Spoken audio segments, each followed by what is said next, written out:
ঈদের পরে কোথাও ঘোরা হোক বা না হোক, কিন্তু দাওয়াত অ্যাটেন্ড করাই লাগে। হাই এভরিওয়ান, কী অবস্থা সবার?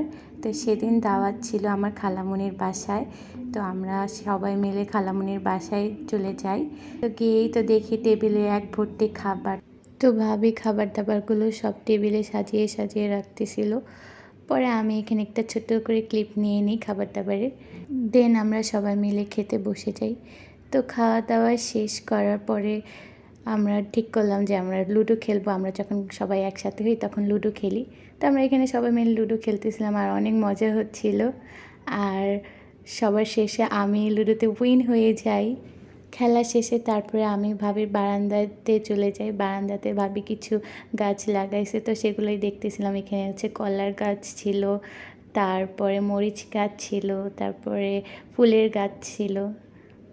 তারপর আমরা সবাই মিলে আবার গল্প করা স্টার্ট করি। তারপর সবাই মিলে গল্প করি। দেন বিকালের দিকে তখন আমরা চলে যাই হচ্ছে ফুপির বাসায়। ফুপির বাসা হচ্ছে ভাইয়ার বাসায় নিচতলায়, তো সেখানে যাই।